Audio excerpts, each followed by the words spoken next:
This podcast is brought to you by Most Valuable Podcasts, leading the league in podcasting entertainment. Welcome, ladies and gentlemen, boys and girls, children of all ages. This is the Fast Break Podcast. I'm your host, Sean Anderson. Alongside me, as always, is Ricky Widmer. What's up, guys? And Dave Oster. Hey, everybody. And today we are going to be talking about Carmelo Anthony returning to the NBA. Then we're going to jump into a little bit of Wet Boys. Then we're going to be talking about James Harden. And then we're going to wrap it up with some Timberwolves talk.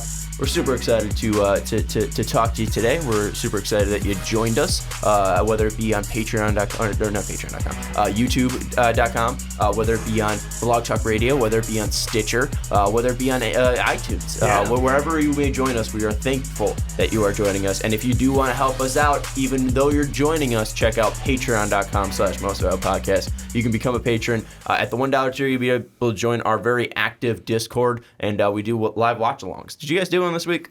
We did for the New York Knicks versus Bulls this week. How'd it go? Pretty good, actually. Nice. We had, I think, 5-6 people in there. I had to kick Jake off of Discord for being you, basically. Yeah. And, he got invited back in. So what was the reaction with the Kobe White? Dude. Like, pop-off? It was fire.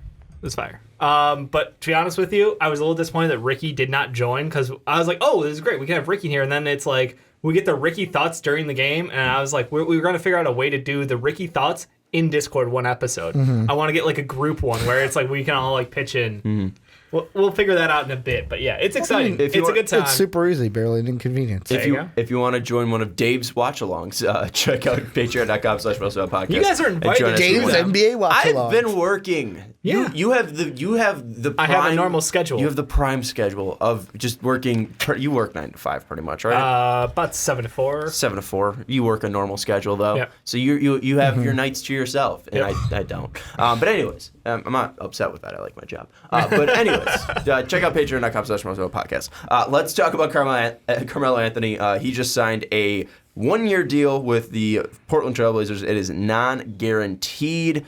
He will be having a physical soon. Woj is reporting that it could come as soon as Saturday. However, he isn't expected to make his Portland Trailblazers debut until Tuesday's game of the against the Pelicans at the earliest. So he won't be able to play the Rockets on Monday, which is a little bit of a disappointment because, obviously that was the last team he played for. You get the revenge game angle, and also it would just be fun to see him play defense against that fast team. Hell yeah. But you do get a revenge game coming up soon, and this is just a joke, and then we'll get to the actual podcast part. Monday, November 25th. He goes up against the Bulls. So, massive revenge game there. We get a 3-game stretch. Bulls, OKC, and Bulls again. Oh. It is a 3-game, 3-headed monster of revenge games. We'll talk about if he will even be on the team by then. Maybe he doesn't even get 4 games with the Portland Trailblazers. Jesus. But let's jump into it. He's expected to likely make his debut on the 19th. They make this addition because, Dave? Injuries? Mario Hezonja sucks. They don't have a power forward. Their power forward position's been thin. Al-Farouq Amino leaving. Mo Harkless being traded to the Clippers. And, they signed Mario Hezonja trying to take a flyer, and it just has not worked out. That's why one of my hot takes was that they're going to go trade for Blake Griffin because they need a 4. They also have injuries. But they don't have anyone good even when anyone's healthy there. Who's healthy on that team? When healthy on that team, who is good? Mario Hezonja is not a good basketball player. Who is their starting 4 who's really a 5, but, because They've he's so got thin. Nurkic and Collins. Yeah, it was Zach Collins. Yeah, Nurkic is injured. It was Zach Collins was their 4 to start the season, but then he got hurt. And that's what I'm saying. Like, Mario Hezonja was basically a 2 playing a 4, and then at times he's a point guard. So, no, he shouldn't be down there banging with 4s. It's just he has the athleticism to get there at times. But, I agree. They needed someone to play wing for them. They've been scratching deep. They even gave Nasir Little time, which... that showed a lot because you knew you need when you're so desperate you let Nasir Little play for a game and you're like, we really need Carmelo Anthony on this team. When you're so desperate and you're giving Scale Labissiere a run. Scale looked weirdly good out there. Scale always looks he can't body defense though. He's a guy that has the ability to look good, but he looks good in a uniform. I think I've heard that before. He looks good in a uniform, but that's about it.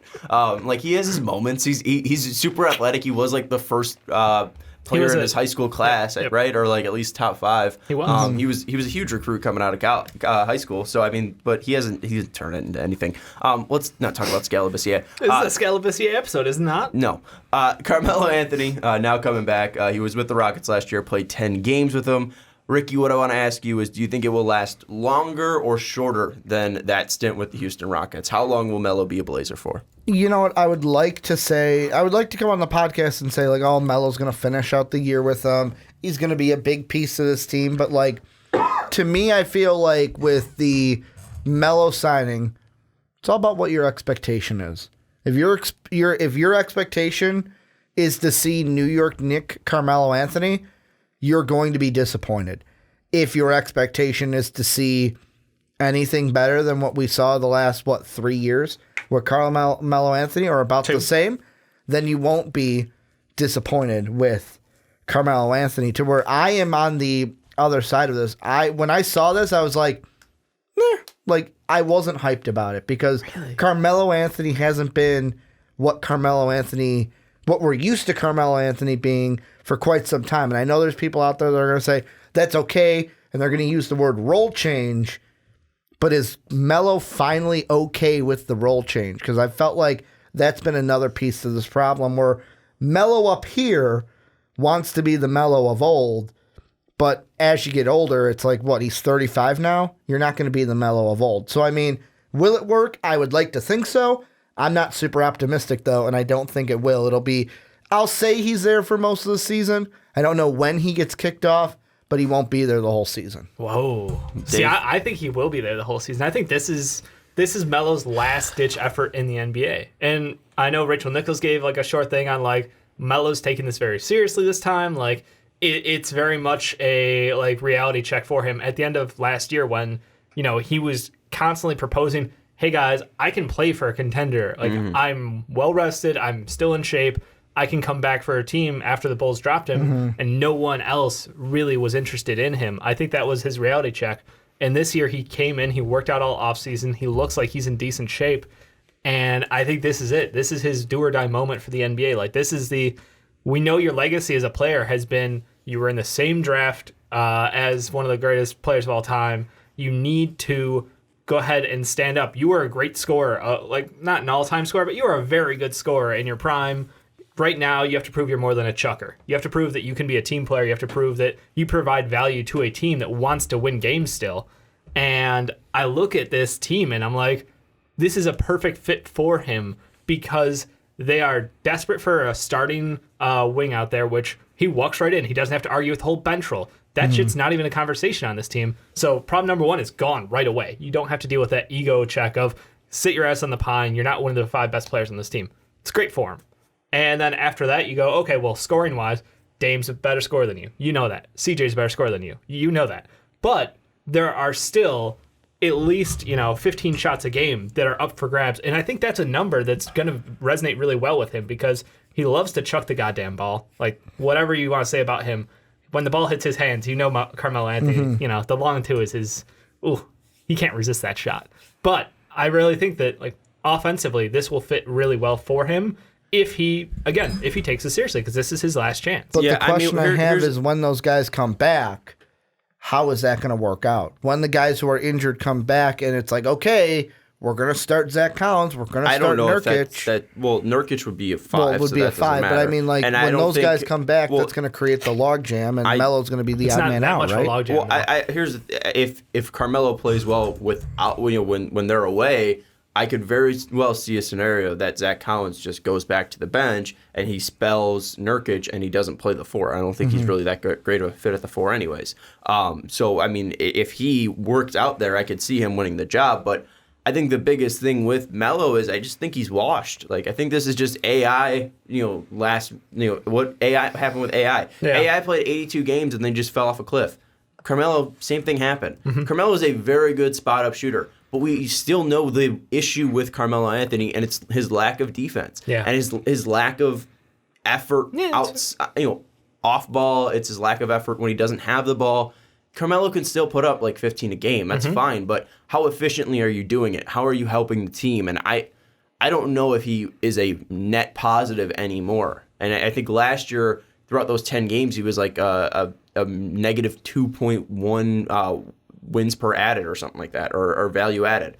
He was horrible with the Rockets last year, and I don't think that's going to change. He still has been a bad defender. On one of the best defensive teams that we've seen in a little bit, that 2017-2018 OKC team, he was 5th worst when it comes to defensive rating, and he was behind Nick Collison, who played 75 minutes, Kyle Slinger, who played 59 minutes, then Terrence Ferguson, who was 19 years old and didn't know anything about the NBA, and then Alex Abrinas, who played half the minutes that Carmelo did, and he was only 1 rating higher than him. He was pretty much the worst defender on that OKC team, and every time he was out there, he just dragged down the defensive rating of everybody else, because that was a very good defensive team when you had Steven Adams, Andre Roberson, Paul George, Russ out there. He dragged down that was that the thought, team. Was you had guys out there who are defenders, so you can afford to play Carmelo. Obviously, it didn't work out that way for them when it hit playoffs time, and they're like, yeah, you're going to stay on the bench right now.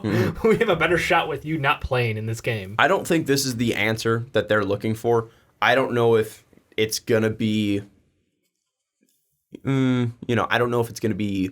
Well, here's the thing. They got put into a situation because of injuries. Had this team had a healthy Whiteside, had they had a healthy Zach... But they've been in touch with him preseason as well. And yeah, that's because they've had this hole in at their wing position for the whole... No, but what I'm saying is this is something that they've thought about pre-injury as well. Right. I just feel like these injuries have kind of forced their hand because they need someone who can step up and get them buckets, and that is still something that I think he's very capable of doing. I don't know if they need to get him to get him buckets Dame's necessarily. Had multiple standout games, and it can't happen because Dame can't play 44 minutes a game. They're scoring 112 a game. And yes, that is because of Dame's great scoring. But I think what they need is more of just a defender. They need a 3-and-D player. And everyone has had the hope that Carmelo's going to be able to do that. When was the last time Carmelo was a very good defender? I think if at any point his it had to at least be 7 years ago. Minus, the only time he wasn't negative that's not was good. 2011, 2012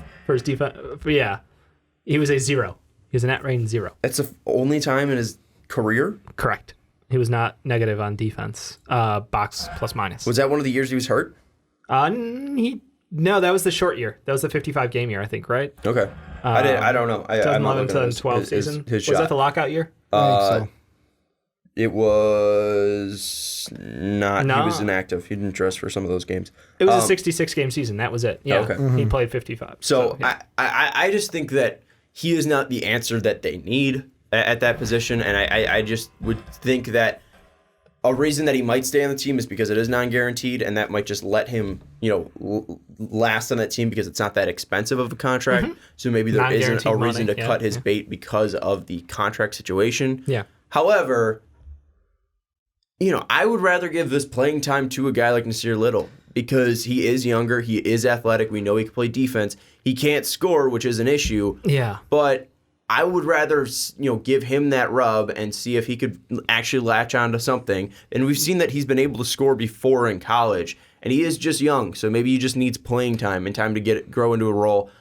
Is this a team that can afford to do that, though? They're looking at, they're this 4-8 right now. Had the aspirations of being a playoff team that could take a run because, again, we looked at them the last couple of years. Everybody wants to, play them down and say, oh, they're not really that good, but year over year they keep surprising us and hitting that mark, getting to the playoffs, looking decent in the playoffs, except for that one series where I crapped on them all over for the Pelican series. But after that, they've absolutely hit, and I think that they know with Nurkic, CJ, and Dame that they got a shot against just about anybody out there.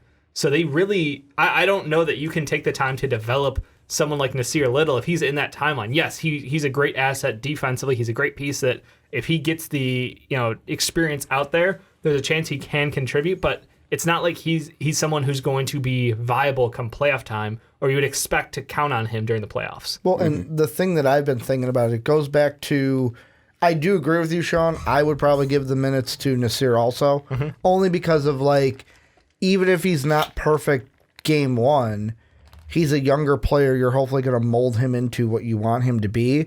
But it was something you said, Dave, where you said Rachel Nichols did a piece of he really wants it this time, and he's trying to prove to teams that he's changed.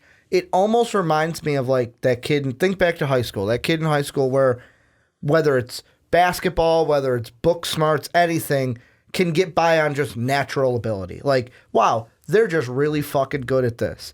And then when they get to college, it's like, oh shit, I don't have the work ethic to get this done. And then they struggle throughout college and they eventually get it done. But I mean, that's what I was like, you can't teach the want. You can't teach the, hey, I'm going to work on this, I'm going to do this, I'm going to be for the team. And Melo, and through his whole career, I've never seen him as a for the team guy. He's been a Melo guy. Like, does Melo get his points? Yeah, Melo got his points. He's happy. And you can't change that. You can't change a mentality. In Houston, I don't think that he was just a Melo guy. I just don't think he was good enough. He wasn't a fit for their team. He wasn't a fit for their style. I mean, age also plays into it. Not everyone's LeBron James. I think he would have fit into that team. I'm sorry. I think he would have wanted to work on that team. Oh, yeah. I just don't think he was the right fit. And with that, I just don't think he's good anymore.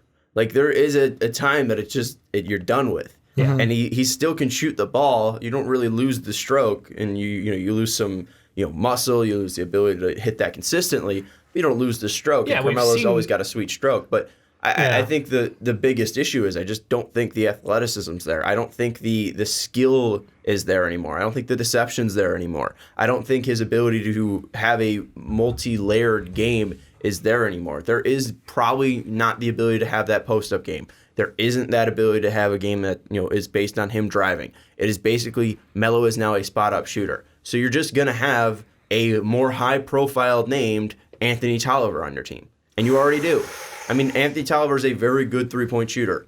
And that's what they're hoping him to be, as a guy that can eat up minutes and shoot from the outside. Is that not true, Dave? You want a guy that can shoot from the outside. I know, but saying Carmelo Anthony is a better Anthony Tolliver is painful to say out loud. And that's the thing I went into. What's your expectation? If that's your expectation, what Sean just said, then you might not be disappointed. Where if I feel like your expectations are closer to where like you remember what Carmelo could be, and you let that kind of like I want to kind of use the word jade, but I don't even think that's the right word to use. Where it's like, he's not going to be the same Carmelo Anthony that we remember him being. Like if I told you what Anthony Tolliver shooting 24% from three. Yeah, but I know in his career he's a 37% 3-point shooter. Last 5 years he's been. So like if I told you that he was going to have Anthony Tolliver's 2017-2018 year, where he shot 43% from three and scored 9 points per game for them, I think it'd be successful Melo year. That I would be shocked if Melo could shoot that well from three. He can't. Or here, let's say that I'm going to give you just a guess of my stat line for Melo. He's going to put up like 13 points a game, 4 boards, and shoot like 44, 34, like 44 is high. He hasn't done that since 2014, 2015. I think he's going to play closer inside. That's why. Right now, I think they're going to use him because he is a little bit bigger. He is a little bit slower. I think they're going to hopefully count on him to be inside more. And you said he might not have the post moves anymore, but I'm like, he's still coming around with it. I feel like he's crafty enough. I feel like maybe he can get there. I wouldn't be shocked if he did shoot 40% from three, or like if he hit that number, just because he is a very good spot up shooter. He has hit that before. And if he's not creating as much as he was, usual. I mean, I could see him hitting 40%. If he's getting open looks, he's going to hit them. Yeah. And they have I think he's just going to. I think we're going to see more of a drop off than even Houston too. I mean, he was only getting. I mean, he was getting 29 minutes a game. I don't know if they're going to do that. They might use him in less spurts. I think he'll probably get 25 minutes a game. I think he'll shoot better than he has in the past 2 years. I think he'll probably be around like 41%. Yeah. And then better than he did. I mean, the OKC year is kind of. Like, again, similar situation. You come in to a team with 2 very high-profile stars in the team. I don't. CJ's not a star on the same level as Paul George is, but like I feel like the profile is set for him to be a similar role to what he did in OKC. But I'm hoping that he can be more successful at it because of this team's offense and the fact that they have a better head coach and they have different pieces for depth. Like, they don't have the wing depth to take him out of a lot of situations. They're going to have interesting lineups because they have no center depth right now because everyone's hurt. So, like, we're going to see some weird lineups with him out there, but I think he's going to get the minutes. I think he's going to be over 25 a night. I think like 25 minutes a night. I think he's going to be close to that 30 number. One thing that helps him, or one thing that I would think would help him would just be passes. Like, how many passes are you making per game? Last year on the team that he was on, Houston, they were the second had the second least amount of passes. Because pretty much it was pass, get open, and they were just trying to beat. It was one James Harden pass. Yeah, and even when they were passing, it was trying to at least, like, it was either in transition where it was just catch and shoot right when you get it, or off of James Harden ISO, or Chris Paul passing it, and whenever Chris Paul's passing it, usually opening.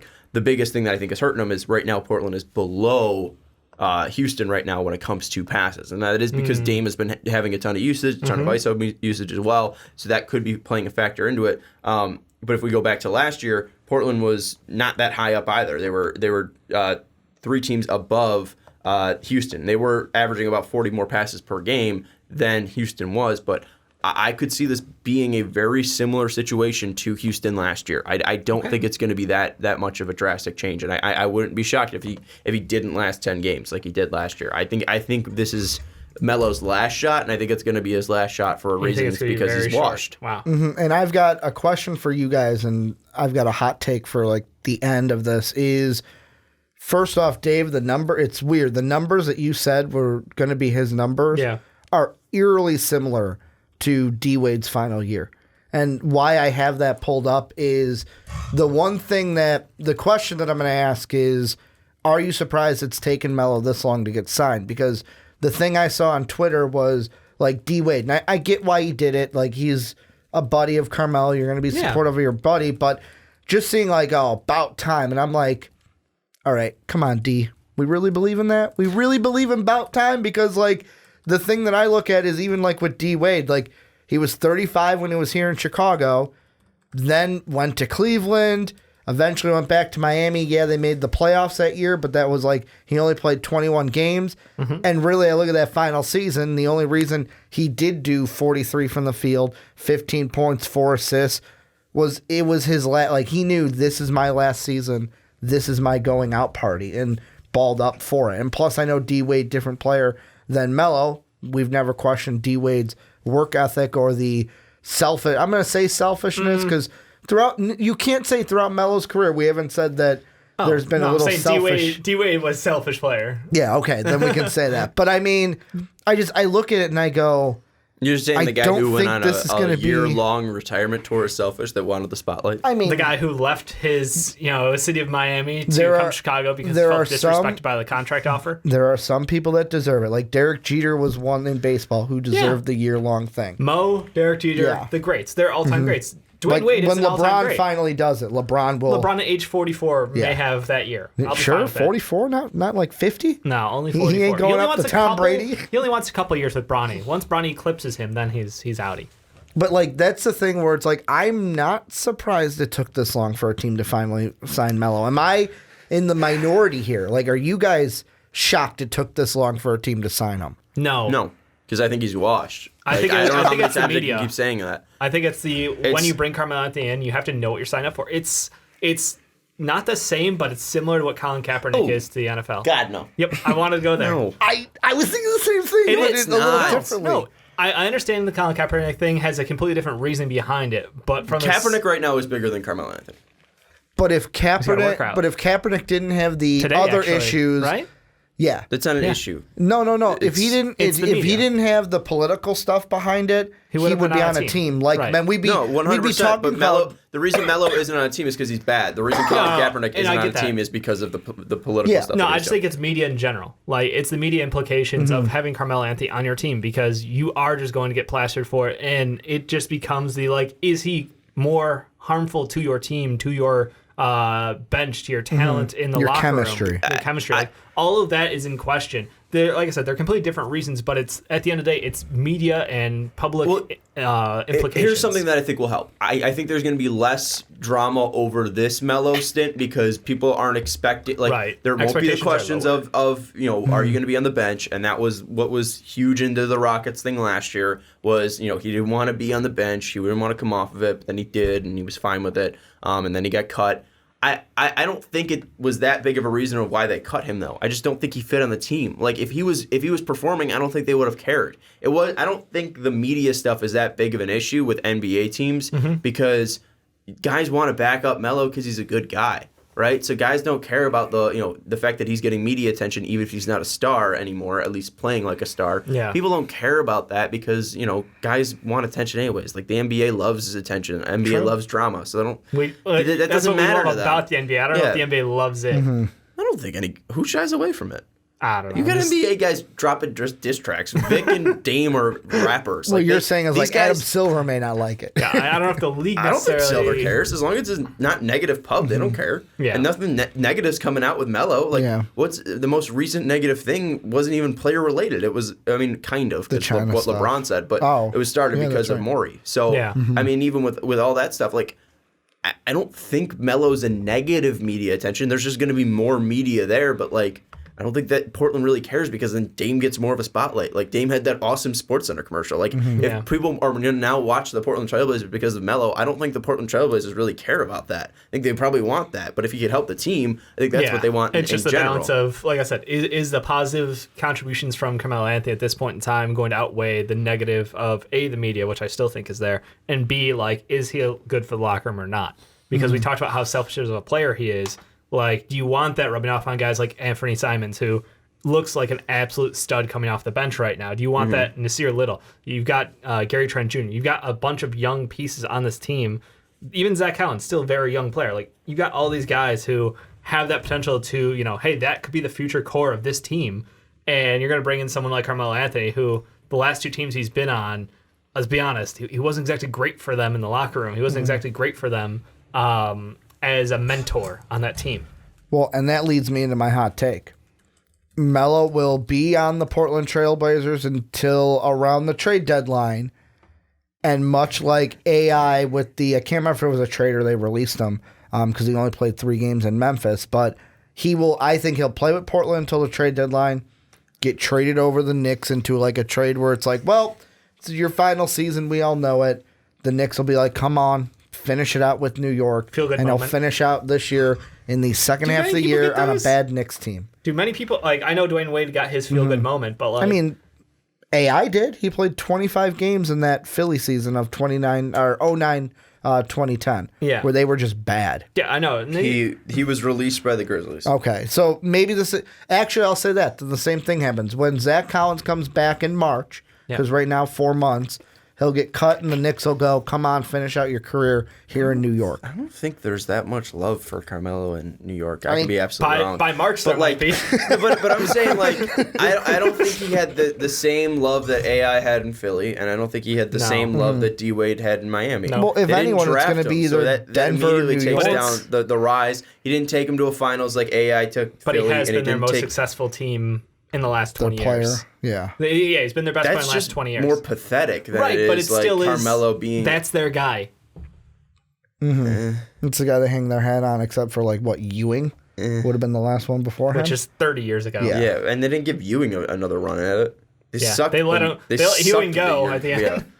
Yeah, that was a different time when teams weren't tanking. I think if he's cut by the Portland's either going to keep him for the rest of the season or they're going to cut him. Let me know what you think down in the comments below. What do you think is going to happen with Melo?